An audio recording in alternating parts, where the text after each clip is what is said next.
Right, let's get this over with. Hey guys, welcome back to another episode of Los Artilleros.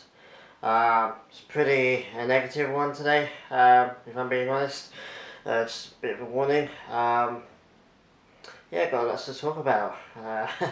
Obviously, you guys know that Arsenal played Wolves on Sunday. It's a little bit difficult because it was Sunday, like early hours of Monday morning, my time.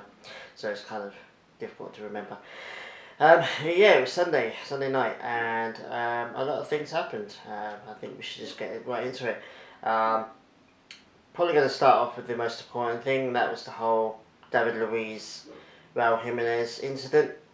Obviously, everyone knows now that there was a corner in the Wolves end, and David Luiz and Raul Jimenez basically headbutted each other, although it kind of looks like Luiz headbutted Raul Jimenez. I'm not going to go into whether he meant it or not. I don't think he meant it personally, but it looks bad. All the photos looks bad. Obviously, there's a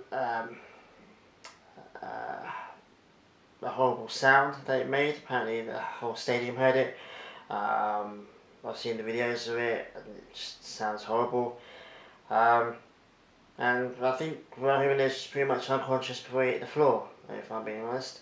And yeah, not what you want to see. Obviously, it has happened in football before. Ryan Mason is immediately came to my mind when I was because I wasn't able to watch the game. I was actually in a night shift at the time, so I could only follow it online. And that's what immediately came to my mind was the whole Ryan Mason thing. I think, no crap. David Luiz obviously gets up and he's kind of okay, he's bleeding, but he's alright apparently. And Raul Jimenez isn't. He's obviously unconscious and receiving treatments, things. And then he gets taken off, straight to hospital. Two things annoyed me about this whole thing. One is David Luiz, I think, should have just been sent off. Not sent off, but substituted. Obviously, Raul Jimenez had to be subbed off. It would have been fair, in my opinion, to have David Luiz subbed off as well. You know, his head injuries, you never really know. I've spoken to people that said that you can pass concussion tests immediately after the event and then still have a concussion a couple hours or 3 hours later. I think it would have just been beneficial for both teams to have subbed both their players off. I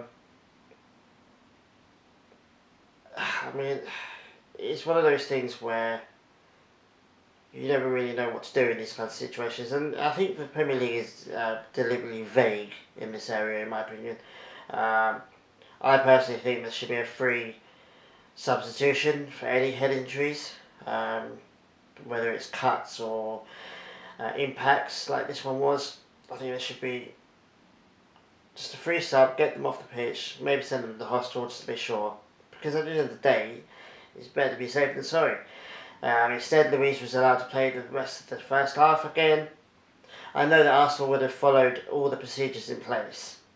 And Artilleros has come out and said that they did that and that he passed all the tests and that he was okay to play. But I think the procedures in place are just inadequate, in my opinion. He should never have carried on playing. He chose himself to not play the second half, which I'm thinking it shouldn't really be up to the player. The player's obviously always going to want to play. 99% of the time it's going to want to play no matter what. And it shouldn't have been up to the player. It should have been Arteta or the medical staff should have said no, don't play him. I don't want to dwell on that too much. That's my opinion on that. You can agree with me or disagree with me, I don't mind. The latest news on Raul Jimenez is that he had a surgery yesterday, which would have been Monday. Apparently that went successfully. Apparently he had a fractured skull, and that's what he had the surgery for. You've seen his partner, the mother of his child. She sent out a message saying thank you to everyone. And my dog wants to obviously get in the video as well. So all the it all sounds well at the moment. But as I said, I had Ryan Mason right throughout all this thing, and I'm still thinking that his career is in the balance at the moment. I think it's fair to say. Even if he does come back, he might not be the same. It might take him a long time to get back.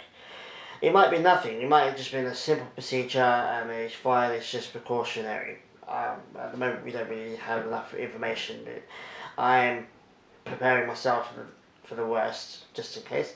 But yeah, so setting that aside, obviously that was a big part of the game, but that only happened in the first 6 to 10 minutes. So the players had to play the rest of the game after that incident. So going into the game itself, another horrific game for Arsenal. Probably about 4 or 5 now in the bounce in the league where we've just been dreadful. Just had no attacking threat whatsoever. Can't pass the ball to each other very well. Slow. It's always backwards, sideways, and we've not had that kind of football probably since Emery. Just bad. I mean, obviously, Wolves scored first, which I was kind of surprised for. I thought that they would have been a bit shook after the Jimenez thing. I thought that Arsenal would have gone, okay, look, we've had this incident, let's just go at them now. And they didn't, and it happened the other way around. Wolves scored the first goal. Gabriel scored immediately after that, which I thought was vital. I'll get to Gabriel in a minute, but he's pretty much been the best player for Arsenal over the last month and a half, 2 months. I'll get into that in a minute. And then obviously Wolves went and scored a second goal, and we had no answer for that. And yeah, they won the game. And apparently it was the first time they won at Arsenal in like 37 years or something embarrassing. We usually do really well against Wolves at home. It's normally away that we struggle. And yeah, so we lose 2-1 again, third home defeat in a row. And obviously that didn't go well with the fans. Understandably, I mean, I was so angry. I was angry at the whole Jimenez thing. I was angry at Luiz being allowed to play. I was angry at the fact that our centre-back had to score a goal. I'll go into each individual players in a minute, but overall, the players all in general just crap. It looked like they just couldn't be bothered. People complaining. There's a whole few. Everyone's basically trying to find out what the blame is. Who to blame? Is it the players? Is it the coach? Is it Arteta? Is it the Kroenke? I've even had people complaining that it's all Arsenal Fan TV's fault. They're embarrassing sometimes, but I think they've sorted their act together. But I think Arteta does take some of the blame. His substitutions, his starting 11s have been all over the place. He's got a real fascination with starting the Willian. Although he's kind of forced into doing that now because Pepe got himself sent off in the last game when he headbutted the player in Leeds. But his starting 11 has always been a bit of a puzzle, and that's what the problem with Emery and with Wenger during Wenger's last season is their starting 11s was just always weird.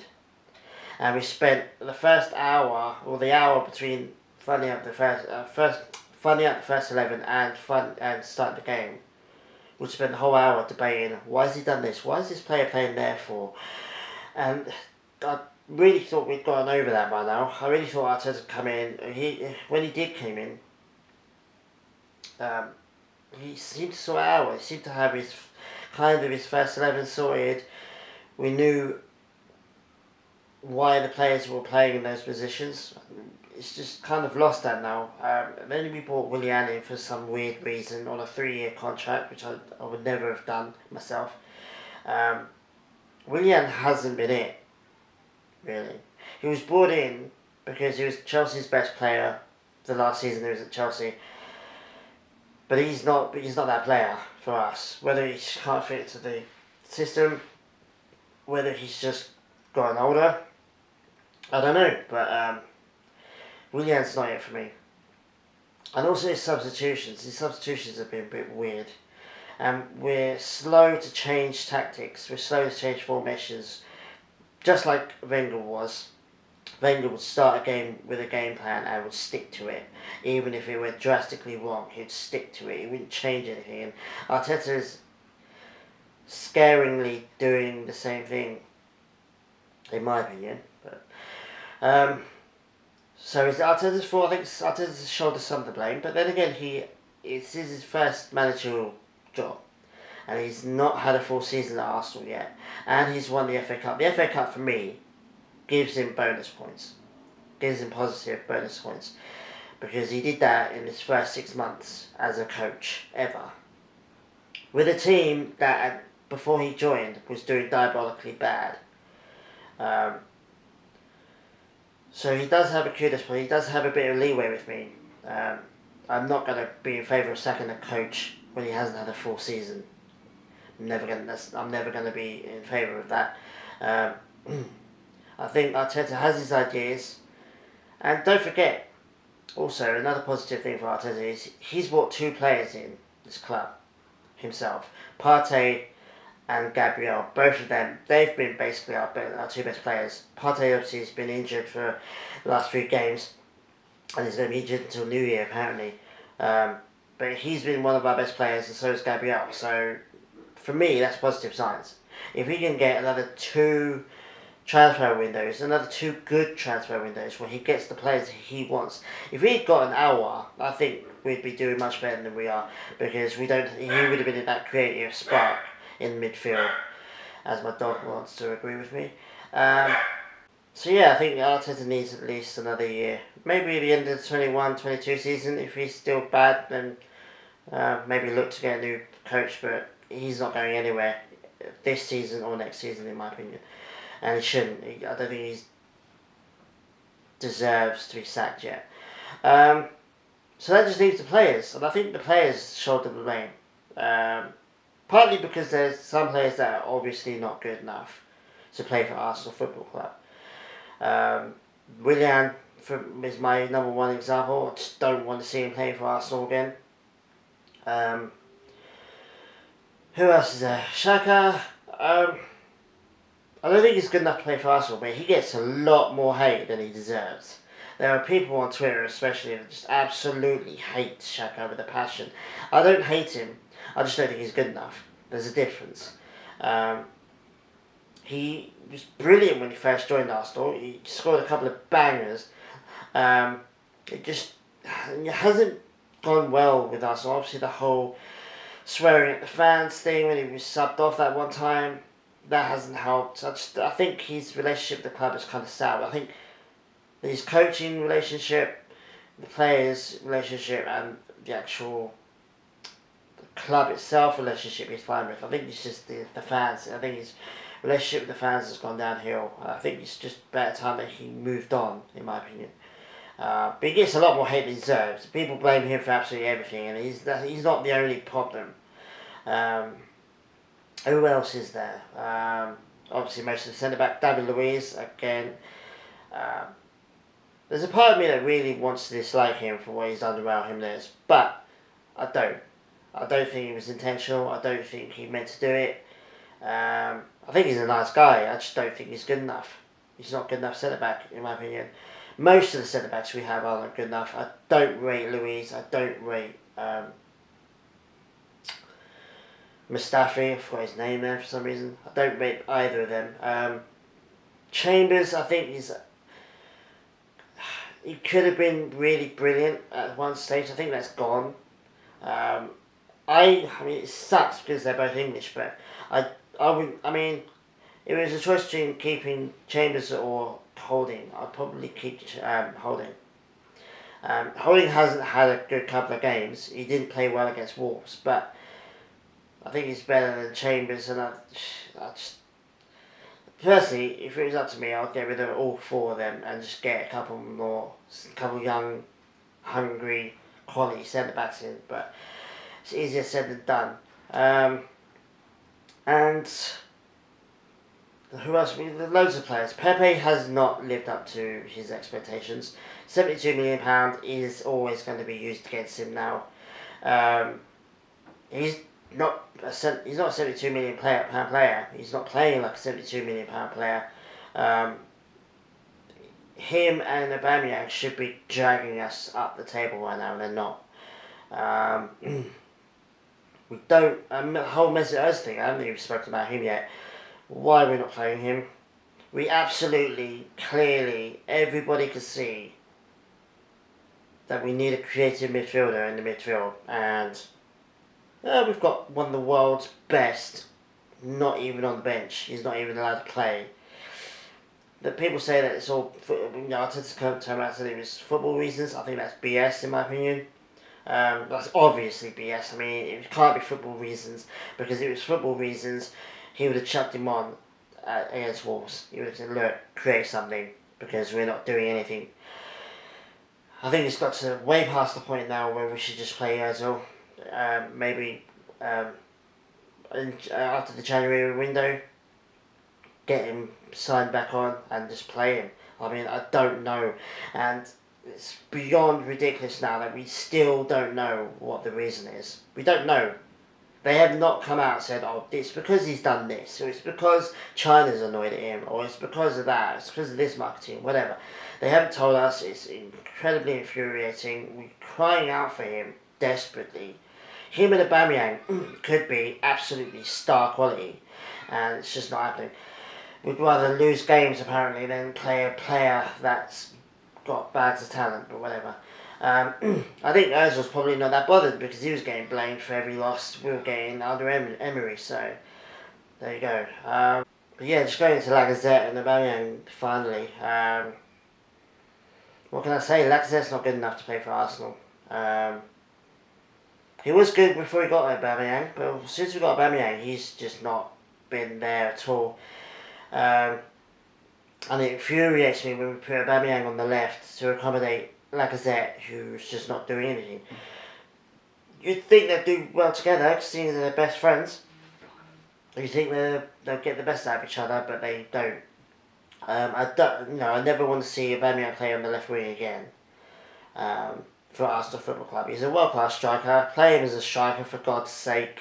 Stop accommodating Lacazette for Aubameyang. Just put Aubameyang up top and get a decent winger. Incidentally, I would have, talking about Jimenez, I'd have Jimenez over Lacazette, and I would try Aubameyang on the left and Jimenez up top. I think that would have been perfect, but we don't even know if Jimenez is allowed to play football anymore, so that's out of the question. But yeah, so Aubameyang as well has not turned up since he signed his contract. He signed his contract, and literally, for me, he hasn't played a game since. He barely gets on the ball. He looked miserable against Wolves. Something's happened behind the scenes, I think, with the whole squad, and I'll bet all my money that it's got something to do with Ozil. All the Ozil haters can chat all they want, but those players, every single one of those players loves Ozil. And I would bet that they're not happy with the way he's been treated by Arteta, by the club itself in general. They just seem to have down tools. There was such a good camaraderie, team spirit at the beginning of the season, with getting good results against all the big teams. We were losing a couple of games here and there, but there was the players looked happy. They looked together. They looked like they were all talking about, one focus is to get back up to the top of the league. Do well in the Europa League. Do well in all the cups. Do well. This is the squad. We just need a couple more tweaks and then we've got it. It's just falling apart. And Arteta now has got a monumental job, because he's basically fighting a flood now. And this could be the best time to play Spurs. Obviously, Spurs are up next. This could be the best time to play them. I say that with extreme hopefulness, because, Spurs are doing really well at the moment. They're top of the league for a reason. But every North London derby is a cup final, in my opinion. Form tends to go out the window for those games. If we could win that game, that could turn it around for Arteta. I don't think we will win the game. I think we will lose. I'm just worried that we're going to get spanked. But it could work out brilliantly. We could nick a goal or nick a game, nick a win from Spurs, and it could help turn things around. But if we lose the game, if we lose by a lot, I can't remember the last time it's been this bad for us. I mean, I've said that a lot over the last couple of years. Like, we always think this is the worst period, but this is the worst period that we've had as Arsenal fans. I've never felt more or less bothered about being an Arsenal fan at the moment than I do right now, and it sucks. I want to be excited about the North London derby. I don't want to be terrified of it. I want to go back to the time where we were dominating English football and Spurs were fighting relegation, mid-table club. I'm not quite sure what happens.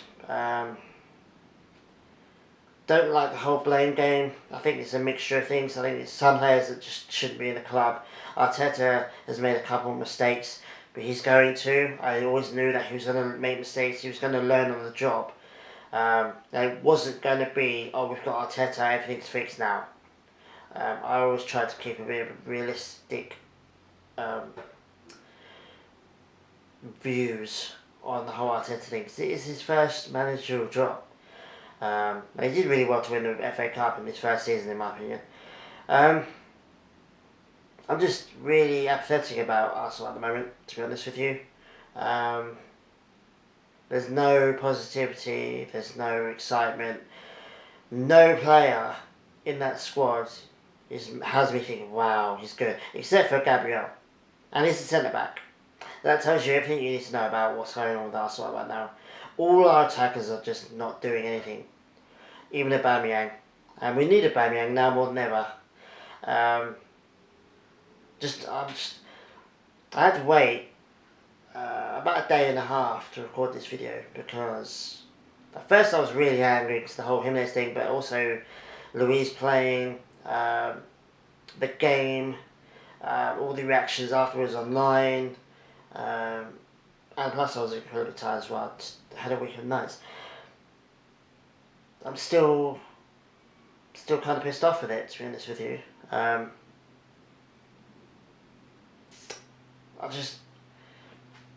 don't know. It's just so difficult being an Arsenal fan right now. All true Arsenal fans are gonna stick to it no matter what. But it's like having a toxic relationship, from what I can imagine a toxic relationship to be. You care about something that's just continually hurting you and breaking your heart and disappointing you and not doing what you know that they can do. But you stick with it. I know it's going to turn around. I know it's going to get better, but it's just not good. Let's top it off. It's really rare when my Arsenal football world and my Mexican football world kind of collides the way it has done in the last couple of days. I'm really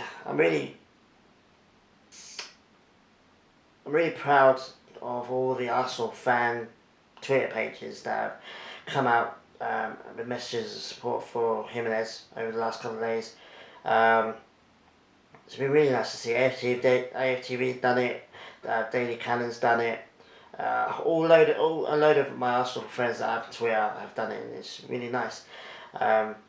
Only David Luiz and the club Arsenal have done it. Obviously, they did it when he was subbed off, and only David Luiz has done it for Arsenal. Obviously, he would feel like he would have to, but he still did it. He still, let's pray for him, etc. All those Arsenal players were there. They would have all heard the noise. And to be fair, it's one of those sounds that once you hear it, you're never going to forget it. I'm a bit disappointed none of the other players came out with real strong messages, but I could be wrong, I could have missed a couple, let me know if I did, but I'm just a bit disappointed in that. Yeah, it's a really, really crappy weekend, so I'm not looking forward to Spurs. I'm 90% sure we're going to lose that game, and it's going to be just dreadful losing to them. All their fans are going to rub it in. I just don't know what's going on. They're not going to win the league. I mean, they enjoy the time at the top, boys, because you're not going to win the league. St. Totteringham's day is still going to happen. It's going to be glorious this year, but still doesn't help the fact that we're 14th in the league. 14th, man. You forget about getting 4th now.